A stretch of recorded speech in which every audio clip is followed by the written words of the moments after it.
ప్రజలారా వినరండి ఈ సత్య సువార్త. ప్రభు అయిన యేసుక్రీస్తు వారి యొక్క నామంలో మిమ్మల్ని అందరినీ ప్రేమతో ఈ సత్య సువార్త అనే ఈ కార్యక్రమానికి ఆహ్వానాన్ని తెలియజేస్తున్నాను. మన తెలుగు వాళ్ళకు ఉన్నటువంటి ఒక విషయం ఏమంటానంటే, ఒక విషయాన్ని పదే పదే చెప్తేనే కానీ అది మన మనసులోనికి నాటుకోదు. సో గడిచిన 2 వారాలుగా నేను మీతో పంచుకుంటున్నటువంటి ఒక మాటలు ఏమిటంటే, దేవుడు వాస్తవాల్ని మాట్లాడలేదు. దేవుడు ఏమి కావాలని, ఏమి జరగాలని కోరుకున్నారో అట్టి సత్యాన్ని, జరగవలసిన దాన్ని జరిగినట్టుగా పలికారు. ఆది కాండంలో మనం చూసుకున్నప్పుడు దేవుడైన యెహోవా వెలుగు కమ్ము అని పలుకగా వెలుగు కలిగిన. సూర్యుడు, నక్షత్రాలు వీళ్ళెవరు లేకపోయినా దేవుడు పలికిన మాటలో అద్భుతం అనేటువంటిది జరిగింది. అలాగే మన జీవితంలో ఆధారం ఉన్నా లేకపోయినా, దానికి ఆధారం ఒకవేళ మనకు తెలిసినా తెలియకపోయినా, మనం పలకవలసింది వాస్తవాల్ని కాదు. చీకటిని గురించి మాట్లాడొద్దు అని చెప్పాను. ఒకవేళ ఇంకా ఎవరైనా ఒక్కరు బహుశా ఇంతమంది నా కార్యక్రమాన్ని వీక్షిస్తున్నారు, ఎవరో ఒక్కరు ఇంకా మీరు ఆ చీకటి మీదనే కాన్సన్ట్రేషన్ చేస్తున్నారు, ఇంకా మీరు ఆ చీకటినే తలంచుకుంటూ ఉన్నారు. వద్దు. ఈరోజు నేను మీతో చెప్తున్నాను, don't think of the darkness, don't think about your problem. మీ సమస్యను గురించి మీరు ఆలోచించొద్దు. సమస్యలో పరిష్కారాన్ని మీరు పలుకుతూ ఉండండి. మా ఆయన తాగుతున్నాడండి, నేను చెప్పినా ఇంకానూ తాగుతూనే ఉన్నాడండి. తాగుతున్నప్పుడు తాగుతున్నాడు అనకపోతే నేను ఏమనమంటారు? మళ్ళీ అది అబద్ధం అవుతుంది కదా. తాగినా నేను తాగట్లేదని చెప్తే అది అబద్ధం అవుతుంది. అరే అబద్ధం కాదమ్మా, నువ్వు సత్యాన్ని పలుకుతున్నావమ్మా. మీ ఆయన తాగుతున్నాడన్న మాట పలకొద్దు. అసలు నువ్వు జరగవలసిన దానిని జరిగినట్టుగా నువ్వు పలకవలసినటువంటిది, అది సత్యం. నువ్వు సత్యాన్ని ఎప్పుడైతే పలుకుతావో, ఈ రోజుకైతే రేపో ఎప్పుడో ఏదో ఒక టైంలో నువ్వు పలుకుతున్న సత్యము అది జరిగి తీరుతుంది. కానీ అదే నువ్వు వాస్తవాన్ని పలుకుతుంటే ఇంకా ఎక్కువైపోతుంటాడు తాగడం అనేటువంటిది. So don't ever speak like that. మొన్న మధ్యలో ఒక కుమార్తె నాతో మాట్లాడుతూ, అయ్యగారు ఇట్లాగా నేను అలాగే మీరు పలికినట్టుగా పలకాలని అనుకున్నాను, ఆయన తాగట్లేదు అనుకున్నాను. ఈలోగా దారింట పోయేటువంటి వాళ్ళు నన్ను ఎదుర్కొని, అమ్మ మీ ఆయన తాగేసి రోడ్డు మీద పడి ఉన్నాడమ్మా, ఏంటి అలాగే మరి అంత ఎక్కువ తాగేస్తున్నాడు అని చెప్తే ఏం చేయమంటారు అయ్యగారు? నేను ఏం జవాబు ఇవ్వాలి అయ్యగారు అని చెప్పేసి నేను అన్నాను. వాళ్ళు చెప్పేది అలాగే చెప్తారు, వాళ్ళు వాస్తవాన్ని చెప్తున్నారు. కానీ మనం చెప్పాల్సింది ఏంటంటే సత్యాన్ని చెప్పాలి. నో, మా ఆయన తాగట్లేదు అని చెప్పాలి. వాళ్ళకి మతిపోద్ది, ఇదేంటమ్మా ఇప్పుడు చూశానమ్మా, ఇప్పుడు వచ్చేటప్పుడు మీ ఆయన అదిగో పలానా సెంటర్లో అక్కడ పడిపోయి ఉన్నాడు ఆయనగాను, మరీ అక్కడ తాగేసిన దానిలో దొరుకుతున్నాడు, ఇప్పుడు చూశాను మీ ఆయన సంగతి అని అంటారు. అవును, ఇప్పుడు చూస్తే వాస్తవం. కానీ మనం ఇవ్వాల్సిన జవాబు ఏంటంటే, మనం ఈ మాటే చెప్పాలి. నో, మా ఆయన తాగట్లేదు, నేను పలుకుతున్నాను, నేను సత్యాన్ని పలుకుతున్నా, మా ఆయన తాగట్లేదు. మీరు వాస్తవాన్ని చెప్తున్నారేమో కానీ నేను ఆ వాస్తవాన్ని నేను వినట్లే, మా ఆయన తాగట్లేదు అనేవాళ్ళు. అప్పుడు వాళ్ళు అనుకుంటారు వీళ్ళకేదో మతిపోయింది దేవుడికి, ఈ ఆయన ఇప్పుడు తాగినోడు ఇప్పుడు నేను చూశాను అక్కడ, నేను అక్కడ చూసి నేను ఇటు వస్తున్నాను, మీ ఆయన తాగేసి పడ్డాడమ్మా అని చెప్తే ఈవిడేంటి ఇలా మాట్లాడితే ఇది కొంచెం పిచ్చామని పట్టిందా ఈవిడికి, ఈ మత పిచ్చ లేకపోతే ఈవిడ భక్తి పిచ్చ, ఇలాంటిది ఏదో పిచ్చ పెట్టినట్టు ఉందని చెప్పేసి అన్నాడు. అనుకొని వీఆర్ ఫూల్స్ ఫర్ క్రైస్ట్. మనం క్రీస్తు కొరకు మనం పిచ్చోళ్ళమే. వాళ్ళు అలా అనుకున్నా కానీ మనకేం అభ్యంతరం లేదు. కానీ మనం మాత్రం సత్యమే పలకాలి తప్ప వాస్తవాలని పలకొద్దు. దేవుడు సత్యాన్ని పలికాడు. పలికిన సత్యం నిమిషాల మీద, క్షణాల మీద అక్కడ జరిగింది. అలాగనే ప్రభువైన యేసుక్రీస్తు వాని గురించి కూడా నేను మీకు జ్ఞాపకం చేశా. భయంకరమైన తుఫాను, ఊగిసలాడిపోతున్నటువంటి ఒక పడవ, ఆ యొక్క శిష్యులైనటువంటి వాళ్ళు వాస్తవాన్ని పలుకుతూ మేము నశించిపోతున్నాం, మునిగిపోయింది, అయిపోయింది, మన పడవ పని అయిపోయింది అన్నట్టుగా అనుకున్నారు. మునిగిపోయేటంత పరిస్థితికి వచ్చింది. But Jesus was never bothered of that. ఎంత పెద్ద తుఫాను వచ్చినా పట్టించుకోలే, ఎంత పెద్ద అలలు పైకి లేస్తున్నా పట్టించుకోలే. అవి యేసు ప్రభుని ఏమాత్రం డిస్టర్బ్ చేయలే. లేచిన తర్వాత కూడా ఆయన విస్మయం ఉంది. ఎంత పెద్ద తుఫానా, అరే నేను ఇప్పుడే కదా పండుకున్న కాసేపటికి ఎంత పెద్ద తుఫాన్ ఎలా వచ్చింది, అరే నీళ్లు మీద పడుతున్నా నాకు తెలియకుండా అయిపోయింది ఏంటి, ఇలాంటి ఆశ్చర్యాలను పలకలే. వాస్తవమైనటువంటి తుఫాను గురించి ఆయన మాట్లాడలే. కానీ ఏం జరగాలని కోరుకున్నాడో అది పలికాడు. యేసు పలికిన ప్రకారంగా తుఫాను అణిచివేయబడింది, అలలు అణిచివేయబడి ఆ పడవ అద్దరికి చేరుకుంది. హే ఫ్రెండ్స్, ఈరోజున మీ కుటుంబంలో కూడా అదే మాట నేను పలుకుతున్నా. నా దేవుడు, నా ప్రభు అయిన యేసుక్రీస్తు వారు మీ జీవితాలకు ఒక మేలు పలికి ఉన్నారు. మీరు శాంతి సమాధానమును కలిగి ఉన్నారు. మీ ఇంటిలో నెమ్మది మీరు కలిగి ఉన్నారు. మీ ఇంటిలో వెలుగు మీరు కలిగి ఉన్నారు. మీ ఇంటిలో సమాధానం మీరు కలిగి ఉన్నారు. మీరు విజయాన్ని పొందుకున్నటువంటి వారు, మీరు అద్దరికి చేరుకునేటువంటి ప్రజలు. నేను ఎలా చెప్తున్నంటే నా మాటలు వింటున్న వారిలో ఒకళ్ళు అనుకుంటున్నారు, సుమర్తరాజు గారు మీరు టీవీలోంచి మాట్లాడుతున్నారు కనుక మీకు ఏం తెలుసు మా పరిస్థితి, మా ఇంట్లో ఉన్న తుఫాన్ ఏంటో మీకు ఏం తెలుసు, ఎలాంటి అలజడి రేగుతుందో మీకు ఏం తెలుసు, నా జీవితంలో నేను ఎలాంటి సమస్యలు ఎదుర్కొంటూ ఉన్నానో, పెరాలసిస్ వచ్చి నేను పడిపోయి ఉన్నానండి, నేను లేవలేకుండా ఉన్నాను, మీరేంటి అలా మాట్లాడుతూ ఉంటారు, ఇది నాకున్న వాస్తవం, నేను పడిపోయి ఉన్నాను, నేను నడవలేకపోతున్నాను, నాకు ఎంత కష్టం ఉంది, నాకు పెరాలసిస్ స్ట్రోక్ వచ్చింది, నాకు బీపీ ఉంది, నాకు షుగర్ ఉంది, నాకు అది ఉంది, నాకు చెప్పండి, మీరే అంతసేపు చెప్తారో చెప్పండి. అలాగా నేనేం చేయను ఇంకాను. నేను ప్రక్క నుంచి ఈ సత్యస్వార్త నేను చెప్తానంటే మీరేమో వాస్తవాలు మాట్లాడతానని మీరు వాస్తవాలు మాట్లాడుతుంటే నేనేం చేయను. మీరు వాస్తవాలు పలికినంత వరకు నేను పలికిన సత్యం కూడా మీ మీద పని చేయకుండా అన్నట్టుగా అబద్ధం మీకు వస్తూ ఉంది, జాగ్రత్త. అందుకే నేను అన్నా, don't ever think of the situation. మీ పరిస్థితి వైపు మీరు చూసుకోవద్దు, మీకున్న స్థితిగతుల వైపు చూసుకోవద్దు. కమాన్ ఫ్రెండ్స్, దానికి బదులుగా సత్యాన్ని మనం మాట్లాడదాం. ఈరోజు నేను తీసుకున్న అంశంలో ఏంటంటే కేవలం సత్యాన్ని మాట్లాడడం మాత్రమే కాదు, కానీ నా దేవుడు నేర్పిస్తున్నటువంటి మరొక విషయం ఏమన్నారంటే వాస్తవాల్ని మాట్లాడొద్దు, వాస్తవాల్ని మాట్లాడడానికి బదులుగా నన్ను స్తుతించండి అంటున్నాడు ఆయన. నన్ను స్తుతించండి, నన్ను ఘనపరచండి, నన్ను మహింపరచండి, నన్ను గురించి కీర్తనలు పాడుకోండి. ఇది ప్రభు సెలవిస్తున్నటువంటి ఒక మాట. నేను వాస్తవానికి ఈ ప్రోగ్రాం మీరు చూస్తున్న ఈ రోజుకి నేను ఇజ్రాయెల్ దేశంలో ఉంటాను. నా స్కెడ్యూల్ ప్రకారంగా ఇజ్రాయెల్లో ఉండవలసినటువంటి ఒక స్థితి. సో నేను ఇజ్రాయెల్ దేశాన్ని తీసుకొని వెళ్ళేటప్పుడు ఈ గలిలయ సముద్రం, ఇజ్రాయెల్ ప్రజలు, వారి యొక్క ప్రయాణం, అరణ్యంలో వారు సంచరించినటువంటి ప్రదేశాలు, ఇవన్నీ ఎక్స్ప్లెయిన్ చేస్తూ ఉంటాను. యాక్చువల్లీ మేము ఈజిప్ట్లోంచి వెళ్ళామనుకోండి, ఈజిప్ట్లో ఇశ్రాయేలీలో అరణ్య మార్గం ఎలా ప్రయాణం చేస్తారో చెప్పుకుంటాము, ఇజ్రాయెల్ దేశంలోనికి వెళ్తాము. మళ్ళీ అటు నుంచి వచ్చేటప్పుడు బయటకు వచ్చేటప్పుడు జోర్డన్ దేశం నుంచి బయటకు వస్తాం కనుక అమ్మాన్ పట్టణంలో దిగుతాము, నెబో కొండ దగ్గరికి వెళ్తాము, ఇవన్నీ చెప్పుకుంటూ ఉంటాం. ఒక్కొక్కసారి నెబో కొండ దగ్గర నుంచి జోర్డన్ దేశం నుంచి వస్తాము, ఇజ్రాయెల్ దేశం చూసుకొని, ఈజిప్ట్ దేశం చూసుకొని, ఈజిప్టు సీనాయి ప్రదేశాలు దాటుకొని మళ్ళీ తిరిగి ఇండియాకి రావటం అనేటువంటిది ఇది జరుగుతూ ఉంటుంది. అక్కడ జోర్డన్ దేశంలో నెబో పర్వతం దగ్గరికి వెళ్ళేసరికి ఉండే విషయం ఏంటంటే మోషే గారిని దేవుడు కొండ మీద పిలుస్తాడు. నువ్వు నన్ను మహింపరచలేదు కనుక నువ్వైనా సరే చట్ట ప్రకారంగా నువ్వు చచ్చిపోవాల్సిందే అబ్బాయి, సో నా మాట ప్రకారంగా నువ్వు చచ్చిపోతావు ఈ కొండ మీద, ఇక్కడి నుంచి చూడు అని చెప్పేసి అన్నాడు. చచ్చిపోయాడు. తర్వాత ఎక్కడ చచ్చిపోయాడు, ఎక్కడ సమాధి చేయబడ్డాడు మనకు తెలియదు, బైబిల్లో లేదు. ఆ కొండ మీద ఏదో ఒక స్థలం ఒకటి చూపించి ఒక రాయి అక్కడ పెట్టారు, నెబో మీద ఉండినటువంటి మోషే యొక్క సమాధి అనేటువంటి రీతిగా అన్నట్టుగా ఏదో అర్థం ఇచ్చే మాటలు అక్కడ పెడతారు. అది కూడా క్లియర్ చేస్తుంటాను. నాయన ఇక్కడ ఎక్కడ చచ్చిపోయాడు, ఎక్కడ సమాధి చేయబడ్డాడో తెలియదురా బాబు మనకి, నెబో కొండ మీద దేవుని యొక్క మాట చొప్పున ఆయన చనిపోయారు అనేటువంటి విషయం మాత్రమే బైబిల్లో వ్రాయబడింది. ఆ తర్వాత యెహోషువ నాయకత్వంలో ఇప్పుడు యెహోషువ ఈ ప్రజలందరినీ తీసుకొని వెళ్తూ ఉంటాడు. 40 సంవత్సరాలు యెహోషువ గారు వాళ్ళతో ఉన్నాడండి. యాక్చువల్లీ ఆయన తోటి సమకాలీకులైనటువంటి వాళ్ళందరూ చచ్చిపోయారు అరణ్యంలోనే. ఒక్క యెహోషువ గారు, కాలేబు గారు వీళ్ళిద్దరే 40 సంవత్సరాలు పైబడిన వారై ఉండి, ఈ 40 సంవత్సరాలు అరణ్యంలో వీరితో పాటు ఉండి ఇప్పుడు 80 సంవత్సరాలు పైబడినటువంటి వారుగా వీళ్ళు ఇప్పుడు దేశంలోనికి వెళ్ళడానికి సిద్ధంగా ఉన్నారు. మిగతా వాళ్ళందరూ 60 లోపు ఉన్నటువంటి వాళ్ళే. వీళ్ళిద్దరే యెహోషువ, కాలేబు అనేటువంటి వీళ్ళిద్దరే 80కి పైబడిన వయసు కలిగినటువంటి వాళ్ళు. సో ఇప్పుడు వీళ్ళు సంగతి అంతా రంగరించి తెలుసుకున్నటువంటి వాళ్ళు. దేవుడు ఇచ్చినటువంటి ఒక సలహా ఇప్పుడు యెహోషువ ప్రజలే చెప్తూ ఉంటాడు. యాక్చువల్లీ అక్కడ వాళ్ళు చేసినటువంటి ఒక విషయం ఏంటంటే యోర్దాను నది దాటారు. యోర్దాన్ దాటి నెబో కొండ దగ్గర నుంచి, ఆ ప్రదేశం నుంచి యోర్దాన్ దాటిన తర్వాత వాళ్ళందరినీ రమ్మని అంటాడు.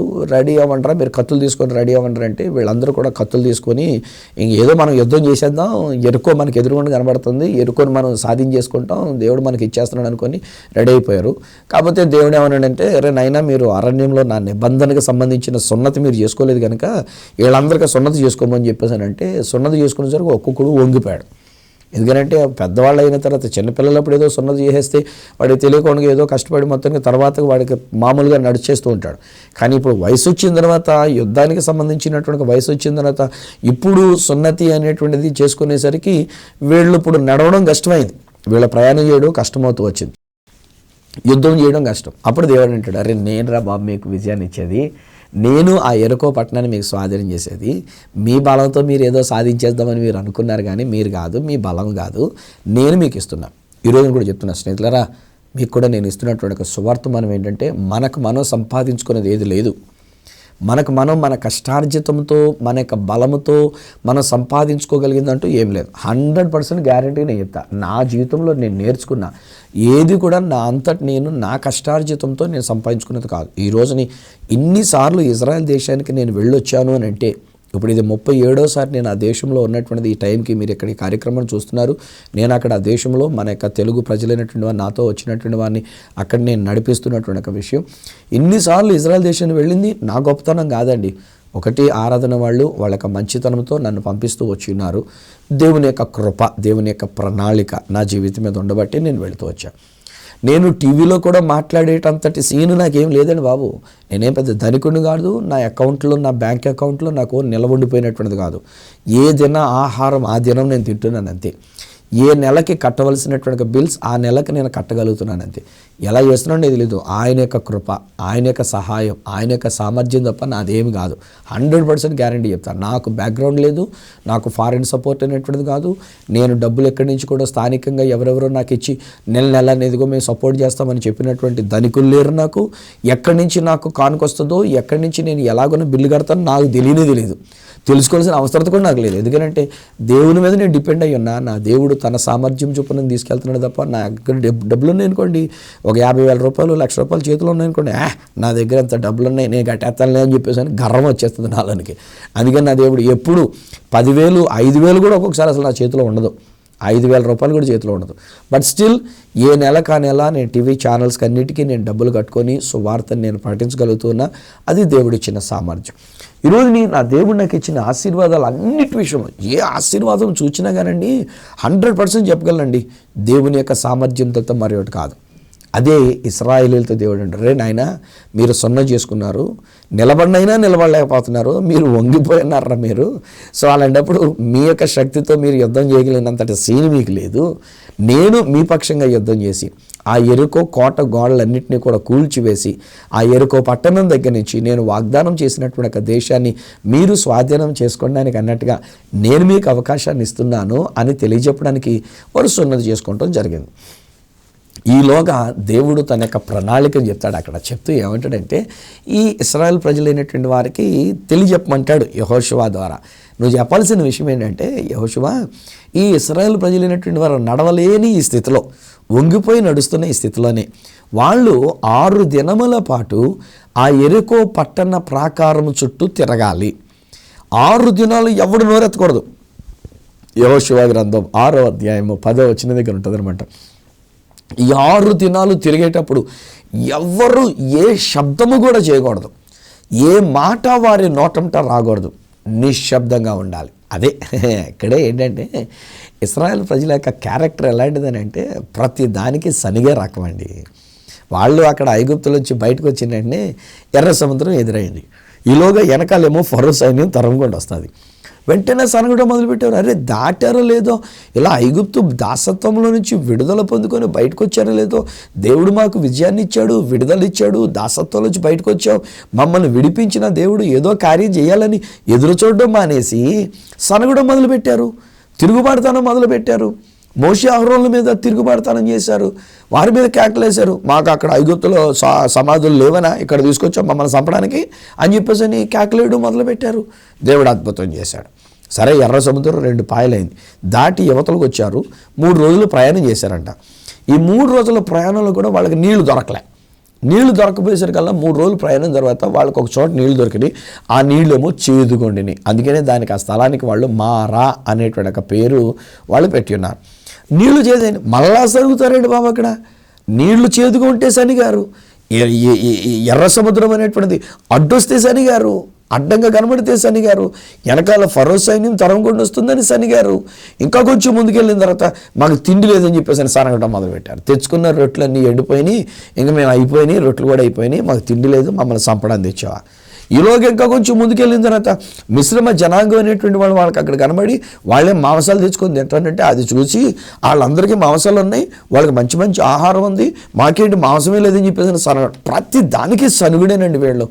ఇప్పుడు ఈ యెరికో అనేటువంటి ఒక పట్టణాన్ని స్వాధీనం చేసుకోవాలని అంటే దేవుడిచ్చిన వాగ్దత్త దేశంలోనికి వీరు వెళ్ళాలి అని అంటే ఈ యెరికో పట్టణానికి ఇంత పెద్ద ప్రాకారముగా ఒక పెద్ద గోడగా వెడల్పోయినటువంటి ఒక గోడగా ఆ గోడ కూలిపోయి ఆ గోడను దాటి వీళ్ళు అవతలకు వెళ్ళి దానిని స్వాధీనం చేసుకోవాలనంటే దీని చుట్టూరు తిరుగుతున్నప్పుడు ఎవడో ఒకడు అంటాడండి, మౌనంగా తిరగంటారంటే ఎవడో ఒకడు నెమ్మదిగా గొనుగుతాడు అనమాట. వెనకాల నడుస్తున్నటువంటి వాడికి ముందు నడుస్తున్నటువంటి వాడికి వినబడేటట్టుగా అంటాడు కదా, మంత్రాలకి చింతకాయలు రాలుతాయా, మనకు సామెత ఉంది కదా, మంత్రాలకి చింతకాయలు రాలుతాయా, మనం మౌనంగా ఇలా తిరిగితే ఈ గోడ ఏమన్నా కూలిపోద్దా అని ఒకడు అన్నాడు అనుకోండి, అప్పటిదాకా ఒగ్గబెట్టుకొని ఉంటాడేమో ఇంకొకడు, వాడు వెంటనే ఇందాక నుంచి నేను అదే అనుకుంటున్నా, ఏదో ఇలా తిరగమన్నాడు, 6 రోజులు పాటు తిరగమన్నాడు గాను 6 రోజులు తిరిగాము, నోరు మూసుకొని తిరిగాము, తిరిగినంత మాత్రం ఏమొచ్చింది, చేస్తే యుద్ధం చేయాలి, మన దగ్గర ఉన్న కత్తులతో యుద్ధం చేయాలి, బళ్ళాలతో యుద్ధం చేయాలి, లేకపోతే ఏదో ఒక రకంగా యుద్ధం చేయాలి,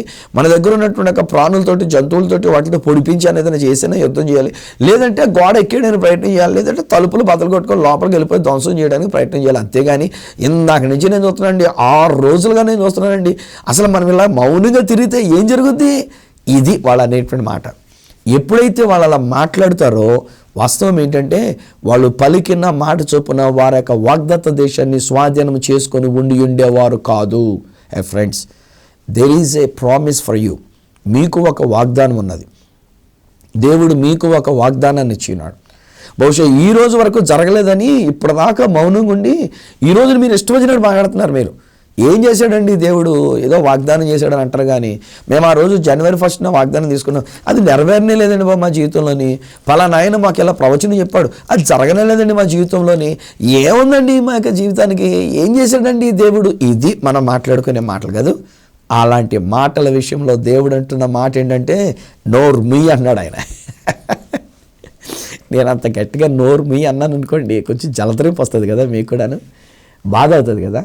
నేను ఒకవేళ ఇంగ్లీష్లో కూడా మాట్లాడుతాను, షటప్ అన్నాను అనుకోండి, బహుశా కొంచెం దూరంలో ఉన్నటువంటి వాళ్ళు వింటూ నేను ఈ మాట గట్టిగా అనేసరికి కొంచెం వాయిస్ గట్టిగా వినబడి ఏంటి అనగానే సువార్తరాజు గారు సడన్గా షటప్ అన్నాడు అని చెప్పి గబగబా మళ్ళీ మీరు టీవీ ముందుకు వచ్చేసారు. ఒక్కలో వచ్చారు, నాకు తెలుసు, అమ్మ మీ గురించి నేను మాట్లాడుతున్నాను రా, బెటర్ షటప్పే. నేను అన్నా మళ్ళీ ఒకసారి అన్నా, నోరు మూసుకుంటమే మంచిది. దేవుడే అంటున్నాడు, నోరు ముయ్యండ్రా బాబు అంటున్నాడు. 6వ అధ్యాయము యెహోషువ గ్రంథం 6వ అధ్యాయం 10వ వచనం చదవండి, ఇంగ్లీష్లో కూడా చాలా క్లియర్గా ఉంటుంది. Shut up shut up. ఒక్కొక్కసారి మన వాళ్ళు మాట్లాడేటప్పుడు మనం మాట్లాడుతున్న మాట ఉంటుంది, షటప్ డర్టీ మౌత్ అని అంటాం. మనం బ్రష్ చేసుకోలేదనుకోండి, ఒక్కొక్కసారి నాకు దగ్గరకు వచ్చి మాట్లాడుతూ ఉంటారు, నేను గమ్ముకుని వాళ్ళు ఎవరు కూడా ముక్కు మూసుకోలేక మూపురు అలా బిగబట్టుకుని ఉంటాను, ఎందుకంటే అంత కంపు వచ్చేది, వాళ్ళు నోరు తెరిచారంటే కంపు లేనిపోయింది. ఒక్కొక్కసారి కొంతమంది ఈవెన్ సిగరెట్లు తాగినటువంటి వాళ్ళు, మందు కొట్టినటువంటి వాళ్ళు కూడా నా దగ్గరికి వస్తే నేను వాళ్ళని తిట్టను. నేను అంటే నువ్వు సిగరెట్ తాగు, పక్క తప్పుకో, నువ్వు వాసన వస్తున్నావు, పక్క తప్పుకో, నువ్వు మందు వాసన వస్తున్నావు, సిగ్గులేదు నీకు, నేను ఎంత పెద్ద దైవజనుడిని, నా దగ్గరికి వచ్చి మాట్లాడుతావు, దగ్గర కంటే మొహం మీద కొంటే మాట్లాడుతున్నాను అని చెప్పేసి నేను చేతరించుకోను. నేను వాళ్ళని ప్రేమిస్తూ ఉన్నా. పాపం వాళ్ళకున్న చెడు అలవాటు ఒక బానిస అయిపోయారు దానికి. దాని నుంచి విడుదల కలగాలంటే నా ప్రేమ నేను పంచేవాళ్ళే తప్ప వాళ్ళని తోలనాడకూడదు. But I cannot bear it. ఆ వాసన భరించలేము. What to do. ఒక్కొక్కసారి ఫారిన్ కంట్రీస్కి వెళ్ళినప్పుడు కూడానండి వాళ్ళ ప్రేమ ఎలా ఉంటుందంటే, వాడు అప్పటిదాకా సిగరెట్ తాగుతాడు, సిగరెట్ తాగినతో కాఫీ తాగుతాడు, గబుక్కుని నా దగ్గరికి వచ్చి స్వర్త యూ టేక్ దిస్ అంటాడు. కానీ ఏం చేయను, ఏసి రక్తం చేయను. మనకి మన భారతదేశంలో ఎంగిలి అని అంటాం కదా, ఇంకొకరు ఎంగిలి మనం తాగాం. అందులోకి అలా సిగరెట్లు తాగినటువంటి వాళ్ళ ఎంగిలి, వాళ్ళ నోటి కరసి పెట్టుకొని తాగినటువంటి ఒక ఎంగిలి కాఫీ అదే కప్పుతో మనం తాగాలంటే మన వాళ్ళు ఒక్కొక్కసారి మొహం మీద చెప్తారు అనమాట. ఏమనుకోండి ఏంటి అంటే నీ ఎంగిలి నేను తాగుతాను అనుకోండి, అతి నాకు ఇస్తున్నా మళ్ళీ సిగ్గు లేకుండా అని చెప్పేసి మొక్క చెట్లు ఇచ్చుకొని మరి మాట్లాడుతుండం.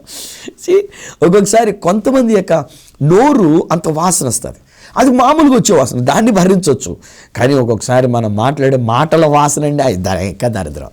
ఇక్కడ నేను అన్నాను కదా, ఈ ఇశ్రాయేల్ అయినటువంటి వారు మాట్లాడి ఉండి ఉంటే కనుక వీళ్ళు ఏ విధంగా మాట్లాడి ఉండి ఉంటారు అంటే, ఇది ఎలా కలిపోద్ది, ఇది ఎలా పడిపోద్ది, మనం తిరిగినంత మాత్రాన్ని కూలిపోద్దా, మనం తిరిగినంత మాత్రాన్ని ఇది పడిపోద్దా, ఇది మనం ఆక్రమించేసుకుంటామా అని ఒక్కడు మాట్లాడితే మిగతా వాళ్ళందరూ కూడా మాట్లాడేసి ఉండేవారు.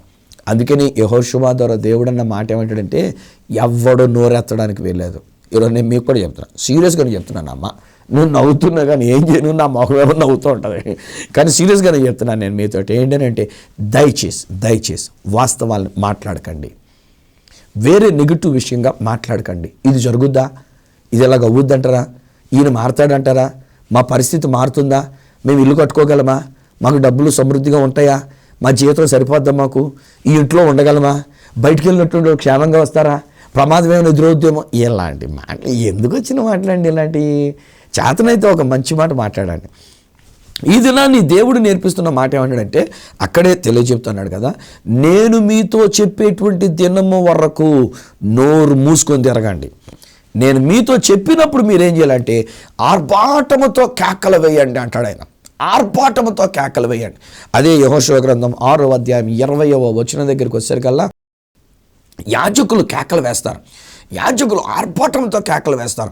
బోర్లు పట్టుకున్న వాళ్ళు బోర్లు గట్టిగా ఊతారంట.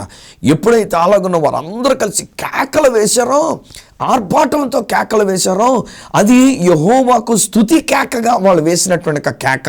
అలాంటి కేక ఎప్పుడైతే వాళ్ళందరూ కలిసి వేశారో, అంతేనండి. అద్భుతం ఏంటి తెలుసా స్నేహితులారా? ఈరోజు చాలామంది మన వాళ్ళు తెలియక ఏమనుకుంటారంటే, ఆ ఎరుకో కోట గోడ కూలిపోయింది అనుకుంటారు. నేను కూలిపోయిందని నేను అనట్లే. అక్కడ నేను అర్థం చేసుకున్నటువంటి ఒక విషయం ఏంటంటే, కోట గోడ అలా దిగబడిపోయింది అంతే, లోపలికి భూమిలోకి అలా దిగబడిపోయింది. మొన్న మధ్యలో ఒక వాట్సాప్లో ఒక మెసేజ్ ఏదో వచ్చిందండి. అదేంటంటే, ఈ మధ్యలో కట్టిన ఒక బిల్డింగ్ ఏదోనంట, బిల్డింగే అది కిందకి వెళ్ళిపోయిందంట. ఆ టెర్రస్ కాస్త మామూలు నేలతో సమానంగా వచ్చిందంట. మొత్తం ఇల్లు కట్టబడిన ఇల్లంతా కూడా నేలలోకి అలా కూరుకుపోయిందంట. బహుశా అందులో ఎవరైనా మనుషులు ఉంటే వాళ్ళు ఏమైపోయారో నాకు తెలియదు, కానీ ఎందుకంటే టెర్రస్ మీదకి రావడానికి అవకాశం లేకుండా ఒకవేళ ఎలాగోనో కూరుకుపోయిందో నాకు తెలియదు. కానీ బట్ అలాగున నేను ఏమంటానంటే, ఈ ఎరుకో కోట గోడలు వీరు వేసిన కేకలకే, వీరు వేసిన ఆర్భాటపు కేకలకే అది అలా దిగబడిపోయింది. ఇప్పుడు ఈ ప్రజలు ఏం చేశారన్నమాట, దాని మీద ఎక్కేసి అలా అవతల పక్క వెళ్ళిపోయారు, లోపలికి వెళ్ళిపోయారు, ఎరుకో పట్టణాన్ని స్వాధీనం చేసుకున్నారు.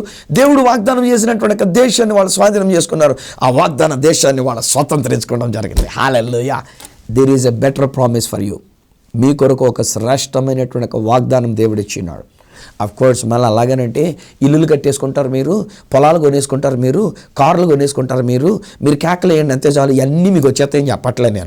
నేను చెప్తున్న మాట ఏంటంటే, ఆయన రాజ్యాన్ని మనం స్వతంత్రించుకుంటాం. వాగ్దత్త దేశం ఈజ్ ఈక్వల్ టు దేవుడు మన కొరకు సిద్ధపరిచినటువంటి ఒక వాగ్దాన భూమి, ఆ వాగ్దాన స్థలం, ఆ వాగ్దానపు పరలోక రాజ్యం, అదండి మనం సంపాదించుకోవాలి. ఈనాడు మనవాళ్ళు కూడా ఏమైపోయారంటే, ఎంతసేపు ఈ భూ సంబంధమైనటువంటివి సంపాదించుకోవడానికి ఎక్కువైపోయారు మనవాళ్ళు. మేము మాట్లాడినా అలాంటి విషయాలే మనం మాట్లాడడానికి మేము ప్రయత్నం చేస్తున్నాం. మీరు వినడానికి కూడా అలాంటి విషయాలే వినడానికి ఇష్టపడుతుంటారు. ఇదిగో నీకు ఒక ఇల్లు సంపాదించేసుకుంటాం, ఇదిగో నువ్వు ఒక ఎకరం పొలం సంపాదించేసుకుంటాం, 30 ఎకరాల పొలం నీకు వచ్చేస్తుందంటే, అబ్బా స్వార్థరాజ్ గారు ఎంత బాగా చెప్పారా, మేము నవ్వుతున్నామండి, ఈసారి నమ్మేస్తున్నామండి అంటారు. 2 రోజుల తర్వాత ఏమండి మాట చెప్పారు కానీ మాకు రాలేదండి ఇంకాను అని మళ్ళీ నెగిటివ్ మాటే మాట్లాడుతుండే. నిన్నోళ్ళు ముగిపడాలి. నేను చెప్తాను ఈరోజు మనం అలాంటి విషయాలు మాట్లాడుకుంటే నోరు మూసుకోమంటున్నాను నేను. నోరు మూసుకోవాలి. మనం మాట్లాడితే దేవుని స్తుతించేటువంటి ఒక కేకలే మనం వెయ్యాలి. అందుకనే దేవుడు అన్నాడు, హల్లెలూయా, స్తుతి యాగం చెల్లించుకోండి, దేవునికి స్తుతి యాగం అర్పించుకోండి, దేవుని స్తుతించండి. Don't ever speak the fact. వాస్తవం వైపు మాట్లాడొద్దు. ఈ గోడ కొలతదా, ఈ గోడ దాటి మనం వెళ్తామా, ఇది మనం దాటి వెళ్ళగలమా, ఇది మనం స్వాధీనం చేసుకోగలమా, అసలు పరలోక రాజ్యానికి మనం వెళ్తామా, ఎవడైనా వెళ్తాడా పరలోక రాజ్యం? ఇలాంటి మాటలు మీకు ఎందుకంటే, ఈరోజు నేను చెప్తున్న మాట ఏంటంటే, నా యేసయ్య సిలువలో తన ప్రాణం పెట్టాడు, ఆయన మన కొరకు మార్గం సరళం చేశాడు. చేతనైతే యేసయ్యా నీకు స్తోత్రం, యేసు రక్తంలో మాకు విజయం అన్నది, మేము ఆ వాగ్దత్త దేశంలోకి వెళుతున్నాం, దేవుడు మమ్మల్ని అక్కడ తీసుకుని వెళ్తున్నాడు. ఎలాగున్న స్తుతులే మీరు అర్పించుకోండి, తద్వారా మనం దేవుడు మన కొరకు సిద్ధపరిచిన ఆ రాజ్యంలోనికి మనం వెళ్ళగలం. హై ఫ్రెండ్స్, ఈరోజు మళ్ళొకసారి జ్ఞాపకం చేస్తున్నా, నెగిటివ్ మాటలు మాట్లాడొద్దు, ఉన్న వాస్తవాన్ని మాట్లాడొద్దు. చేతనైతే నోరు తెరిచి దేవునికి స్తుతులే మీరు చెల్లించండి. ఎప్పుడైతే అలా స్తుతిస్తూ ఉంటామో అద్భుతాలండి. ఈరోజు నేను చెప్తానండి, అద్భుతాలండి. ఒకవేళ స్తుతించడం అనేటువంటిది ఏమీ లేకపోయినా స్తోత్రం అన్న మాట ఒకటి పలుకోండి, హల్లెలూయా అన్న మాట ఒకటి పలుకోండి. No speaking about anything else. మరి దేనిని గురించి మాట్లాడొద్దు. స్తుతి స్తుతి స్తుతి స్తుతి అనుకుంటూ ఉండండి. ఎలాంటి అద్భుతాలు మీరు అనుభవిస్తారో మీరే చూద్దరు. కానీ తండ్రి నీకు స్తోత్రాలు చెల్లిస్తున్నాం. మీరు మంచి దేవుడవనైనా మా కొరకు సిలువలో మీ ప్రాణాన్ని పెట్టి ఆ పరలోక రాజ్యాన్ని మాకు ఇవ్వడానికి వాగ్దానం చేస్తున్నారు. ఆనాడు ఇశ్రాయేలు ప్రజలైనటువంటి వారిని కేకలు వేసినప్పుడైనా వారికి వాగ్దానం చేసిన ఆ భూమిని వారు స్వతంత్రించుకున్నారు. మేమైతేనైనా పరలోక రాజ్యాన్ని స్వతంత్రించుకోవడానికి ఇట్టి ధన్యత మీరు మాకు ఇచ్చినందుకు నీకు వందనాలు. ఆ రాజ్యానికి వారసులంగా ఉండేటట్టుగా మమ్మల్ని సిద్ధపరుస్తున్నందుకు నీకు వందనాలు. నీ నామానికి మహిమకరంగా నాయనా, ఈరోజు ఈ నా కార్యక్రమాన్ని వీక్షిస్తున్న ప్రతి ఒక్కరు, వారి వారి కుటుంబంలో ఉన్న ప్రతి ఒక్కరు నీ రాజ్యాన్ని స్వతంత్రించుకునే పొందుకునే వారై ఉండాలి. పరలోక రాజ్యానికి వారసులై ఉండాలి నాయన. ఈ భూమి మీద మాకు ఉన్నాయేంటి లేకపోతే ఏంటి నాయన, వీటి గురించి మేము పట్టించుకోవట్లే. ఏ పొలాలు, భూములు, ఇళ్ళు, వీటి గురించి నేను మాట్లాడడంలే. కానీ మా ప్రభు మాకు వాగ్దానం చేసిన పరలోక రాజ్యం మేము స్వతంత్రించుకోవాలి. నీ రాకడ సమీపించి నీ కడవరి దినాల్లో మీరు సిలువలో చేసిన బలియాగం ద్వారా అట్టి రాజ్యాన్ని వీరికి నేను ప్రకటిస్తున్నా. ఇక మీదట వీరు నెగిటివ్ మాటలు మాట్లాడకుండా, ఇక మీదట వీరు నోరు మూసుకున్నటువంటి వారై ఇది జరుగుతుందా అనే అనుమాన మాటలు మాట్లాడకుండా, వ్యతిరేక మాటలు మాట్లాడకుండా, ప్రతికూల మాటలు మాట్లాడకుండా వాళ్ళు నోరు మూసుకోవాలి. వారు నోరు తెరిస్తే నిన్ను స్తుతించేటువంటి భాష ఉండాలి, సువాసన ఉండాలి నాయన. స్తుతించే సువాసన ఉండాలి నాయన. కంపు కొట్టే అనుమాన మాటలు ఉండకూడదు నాయన.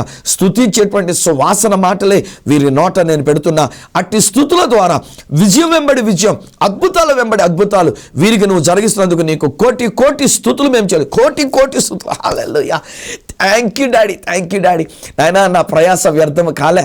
ఇన్ని వారాలుగా నేను నేర్పిస్తున్న ప్రకారంగా నాయన వీరికి మీదట నెగిటివ్ మాటలు మానేశారు. అలాంటి మాటలు ఇక మాట్లాడడం లేదు. వీరు మంచి మాటలనే మాట్లాడుతున్నారు. కనుక నీకు వందనాలు, నీకు స్తోత్రాలు మేము చెల్లించుకుంటూ యేసు శక్తి గల నామమున ప్రార్థించి పొంది ఉన్నాము తండ్రి. ఆమేన్. తండ్రి, కుమార, పరిశుద్ధాత్మలను దేవదేవుని దీవెన ఆశీర్వాదం ఆయన బిడ్డలుగా మీకు, మీ కుటుంబాలకి ఆయన స్తుతిస్తూ ఉంటుండగా స్తుతుల వలన మీరు పొందుకున్నట్లు మీకు సహాయం చేసి నడిపించును గాక. ఆమేన్, ఆమేన్. వెల్ స్నేహితులారా, మీరు స్తుతిస్తూ ఉండగా ఇంకా స్తుతించండి. జస్ట్ కీప్ ప్రైజింగ్ ఆడండి. కేకలు వేసి స్తుతించినట్టుగా అదండి బాబు కేక. ఈరోజు మనకున్న కేక వేరే కేకలొద్దు, ఏడుస్తూ కేకలొద్దు, లేకపోతే ఏడు మొహంతో కొన్ని కేకలొద్దు, ఉన్న వాస్తవాన్ని నెగిటివ్గా మాట్లాడే కేక అసలే వద్దు. ఈరోజు మన కేకేస్తే స్తుతి కేక, ఇది మన నోట ఉండాలి. ఎప్పుడైతే అలా స్తుతిస్తామో అద్భుతాలే అద్భుతాలు. హల్లెలూయా. ఎలాంటి గోడైనది కూలిపోయింది, కూలిపోతుంది కాదు స్నేహితులారా, కూలిపోయింది ఆల్రెడీ. ఎలాంటి ఎర్ర సముద్రమైన పాయలు అయిపోయింది, ఎలాంటి విధమైనటువంటి అడ్డంకులైన సమస్యలైన తొలగిపోయినాయి జస్ట్ బై యువర్ ప్రైజ్. మీ స్తుతి ద్వారా మీరు పొందుకున్న ఈ మేలులో ఒకవేళ నాతో పంచుకోవాలనుకుంటే మీరు ఒక ఉత్తరం ద్వారా కానీ లేక వాట్సాప్లో నేను మీకు అందుబాటులో ఉంటాను కనుక ఒక వాట్సాప్ ద్వారా నా యొక్క నెంబర్కి మీరు కాల్ చేసినా లేక వాట్సాప్ మెసేజ్ ఏదైనా నాకు పెట్టినా తప్పకుండా నేను మీ గురించి తెలుసుకొని నా దేవునికి నేను స్తుతియాగం చెల్లిస్తా. నా అడ్రస్ ఈ సత్య సువార్త, సామర్లకోట 533440, తూర్పుగోదావరి జిల్లా, ఆంధ్రప్రదేశ్.